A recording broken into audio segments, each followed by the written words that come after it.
अपने नाज़रीन को बताता चलूँ कि पाकिस्तान की तारीख़ में जो सबसे ज़्यादा अरसे तक सोप चला है तेरे पहलू में, आपने उसकी तकरीबन 1001 साथ थी, जिनमें से कुल 930 आपने लिखी। जी अल्हम्दुलिल्लाह। ये जो मिसाल है, ये दूसरी कोई भी ऐसी राइटर नहीं है पाकिस्तान में। अभी तक तो किसी मेल ने भी नहीं उसको ब्रेक किया। कोई फीमेल तो खैर अभी तक ज़्यादातर अब तो 500 तो होते ही नहीं है, 1000 के बाद ख़त्म हो जाता है। यानी कि पहले ये था कि चल रहा था। इस ड्रामे, अगर आप इजाज़त दी तो मैं इस जी ड्रामे जी के जी हवाले जी, से ज़रूर बात करूँ। ज़रूर ज़रूर। हमने जब ये ड्रामा स्टार्ट किया तेरे पहलू में, हम इसलिए कि मैं तो पूरी हम टीम के साथ काम करते ना, ये सोप अकेले बंदे का काम नहीं होता। ठीक है। इसमें डायरेक्टर, प्रोड्यूसर, हमारे बहुत सारे लोग जो है ना इन्वॉल्व होते हैं, और हमने इस काम को जॉब की तरह किया सही। कि हमने हर महीने 16 एपिसोड्स देने होते थे, पीर से लेके जुमेरात तक, और 20 दिन की रिकॉर्डिंग होती थी। बाकी 10 दिन का काम होता था कि हमने आगे महीने में, अगले महीने में क्या करना है। सही। तो मैं उस 10 ज़्यादा ही उस मतलब पीरियड ऐसा होता था कि ज़्यादा दिन के लिए लिखती थी, लेकिन 10 दिन जो होते थे हमारे टोटल होमवर्क के दिन होते थे कि आगे कौन सा त्यौहार आ रहा है, ईद आ रही है, शब रात आ रही है, 14 अगस्त आ रहा है, कुछ भी आता था हम उसके अंदर वो डालते थे। और अभी तक पाकिस्तान में कोई सोप या कोई सीरियल ऐसा नहीं आया जो टाइम के साथ चलता हो। सही। हमारे पास कैलेंडर होता था, इस्लामी भी और दूसरा भी, हमें पता होता था कि अगर 14 अगस्त आना है तो हमने अपने जो थे ना ड्रामे की जो सिचुएशंस थी उसको रोक लिया करते थे, सही। और हम 14 अगस्त करते थे, ताकि उससे बड़ा अच्छा फ़र्क पड़ता था कि लोगों को पता होता था कि व्हाट इज़ 14 अगस्त, या ईद उल ज़ुहा क्या है, ईद उल फितर क्या है। हमने रोज़े भी रखे सही। उसी ड्रामे में। दादी हमारी बड़ी अच्छी थी बाबा, वो एक छोटी सी बात कहती थी कि रोज़ों के मुतालिक हम ही कहलवाते थे, ज़रा एक राइटर ने जी कहलवाना होता है, बिल्कुल। लेकिन वो कहती थी तो ज़रा ही खूबसूरत लगा करता था जुमला। तो ये होता था कि लोगों तक हम लोग इस तरह पहुंचते थे, और यकीन कीजिए लोग बाकायदा उसका वेट करते थे कि ड्रामा आएगा। सही। एक अरसे बाद ऐसा सोप आया, वो इंडिया के सोप्स की बहुत ज़्यादा उन दिनों आपको पता है चर्चा थी, जी। तो हमारे बच्चे बड़े सारे फीमेल्स उस तरफ राग़िब हो गए थे। तो राना साहब का ये प्लान था कि हम अपने लोगों खुर्रम को, राना की आप बात खुर्रम कर राना, रहे हैं, ठीक है, जो उनका प्रोड्यूसर थे तेरे तेरे पहलू में, पहलू में।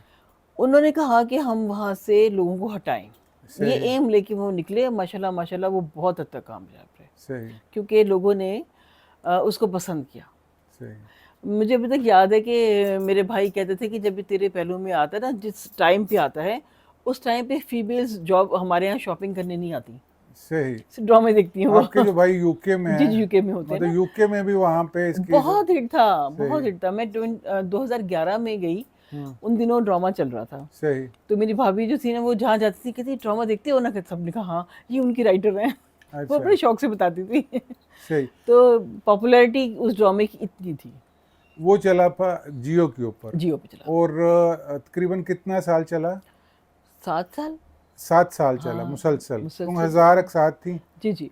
और आपने 70 के बाद शुरू किया। जी मैंने 70 के बाद शुरू 70 से पहले मोहसिन किया। गिलानी साहब मोहसिन लिख रहे गिलानी थे। साहब लिखा करते थे, और माशाल्लाह उन्होंने बड़ा मुझे मजबूत उसका बुनियाद दी, क्योंकि ठीक एक है। स्टेब्लिश ड्रामा था। ठीक है। मैं चलती हुई गाड़ी में सवार हो गई, ठीक है। मेरे लिए मुश्किल थी। सही। मुश्किल सेंस में था कि आपका एक ड्रामा चल रहा है, चलते हुए ड्रामा में आपने एंट्री डाल दी है, आपने लोगों का जो एक पहले से वो बना हुआ होता है ना, मिजाज बना होता है, उसके साथ चलना है। तो वो मेरे लिए थोड़ा मुश्किल था, लेकिन अल्लाह का शुक्र है, खुर्रम साहब, जुल्फ़िकार साहब, ये लोग बहुत ज़्यादा साथ देने वाले, और मतलब ये कि वो तनहा नहीं छोड़ते आप अगर मुश्किल में है, वो भी साथ साथ लुत्फ़ दिया करते थे कि भाई हम, ताकि मैं इस चीज़ को जल्दी अडॉप्ट कर लूँ। तो बड़ा अच्छा हुआ, 2-4 5 से एपिसोड्स के बाद मैं चूँकि लिखा करती थी नॉवेल्स, अफ़साने, डायलॉग्स लिखने पे आए हैं तो पूरे सफ़े के जुमले लिख दिए हैं, सही। डायलॉग्स लिख दिए हैं। आपको पता है सही। नॉवेल का तो यही हिसाब होता है। सही। वो हिसाब मैंने ड्रामे में किया।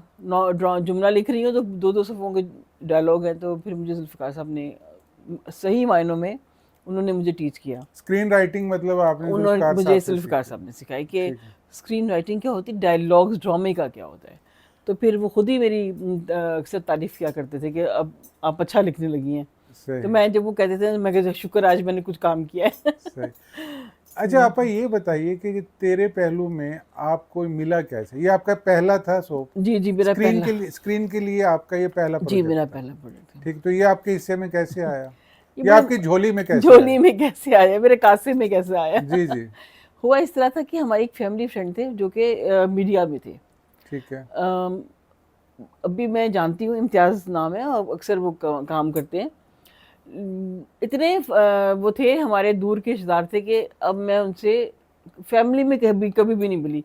सही। गायबाना ही तारुफ था कि वो करते थे ड्रामास वगैरह में, प्रोडक्शन मैनेजर का, प्रोडक्शन हेड का काम करते थे। तो जाहिद मियाँ साहब की ऑफिस में ये बैठे हुए थे, उस्मान भाई बैठे हुए थे। तो उन्होंने कहा यार, उस्मान भाई ने ऐसे जिक्र किया कि इस तरह से ड्रामे के लिए चाहिए है और पता नहीं कौन मिलेगा। और राना साहब चाह रहे थे कि फ़ीमेल राइटर हो, सही। क्योंकि फ़ीमेल राइटर्स जो हैं वो ज़रा डेप्थ है और रुलाना ज़्यादा उनको अच्छा आता है। तो फिर उन्होंने वहीं पे इम्तियाज़ बैठा हुआ था। तो सही। इम्तियाज़ कहने लगा कि हमारी एक है अजीज़ा, अगर आप कहें तो मैं उनको फ़ोन कर दूँ। तो उन्होंने कहा करके देखो। उन्होंने मुझे फ़ोन किया, उस वक़्त मैं दोपहर का खाना बना रही थी, अच्छा। बच्चों को स्कूल लेने जाना था। सही। खाना बनाते-बनाते कहता है मुझे कि आप काम करेंगी, ड्रामा लिखेंगी? मैंने कहा क्या बुरा है? तो कहते हैं फिर आप ना, पता दिया उसने मुझे, कहता है आप यहाँ पे आ जाइए। लो जी, मैंने फ़ौरन मियाँ को फ़ोन किया कि इस तरह से मुझे एक ऑफ़र आई है, अगर आप कहते तो मैं चली जाती हूँ। कहने हाँ तुम जाओ देखो क्या होता है। तो मैं चली गई। वो था गुलशन इकबाल में उनका ऑफिस था मियाँ साहब का। ठीक है। मैं वहाँ पे गई हूँ और सलाम दुआ हुई। मुझे पता ही नहीं कौन उस्मान साहब और कौन, मैं तो कभी ज़िंदगी में नहीं इन सबसे मिली थी। तो उस्मान साहब कहने लगे, उस्मान भाई कि तुम वहाँ जाना, यूफ उनके ऑफिस में है, IQ ऑफिस, वहाँ पे जुल्फ़िकार और राना साहब बैठे हुए हैं, तो वहाँ पे तुम जाओ ये और वो। मैंने कहा अच्छा। मैं रास्ता भूल गई। हाँ, मैंने कभी सही। उस तरफ गई नहीं हूँ। आज तक जो है ना जुल्फ़िकार साहब मुझे ताना देते हैं। तो खैर मैं पहुंची। उन्होंने कहा कि मैंने बताया कि मैं लिखती हूँ ये वो सब कुछ। उन्होंने कहा 2-4 सीन दिए कि लिख दो। मैंने उनको लिख दिए खड़े खड़े। उन्होंने कहा, फिर खुरम साहब ने कहा नहीं आप लिखें, इसको आप ही लिखेंगे। ठीक है। तो बस वही था। अल्लाह मियाँ का शुक्र है, कोई पापड़ नहीं बेलने पड़े, कोई मसला नहीं हुआ। तो मेरी रहनुमाई करने के लिए जुल्फ़िकार साहब हाजिर थे। हर मौके पर उन्होंने मेरी मदद की कि सीन अच्छा। ये नहीं करते थे कि वो खुद लिखें, कभी भी नहीं कहते। ये तो मैं, कोई सीन फजूल सा होता था ना तो कहते ये तो लग रहा है जुल्फ़िकार ने लिखा है, सही। दिलशाद का है। तो फिर मैं एक, आप सोच नहीं सकते कि मैंने एक एक सीन 10-10 दफ़ा लिखा है।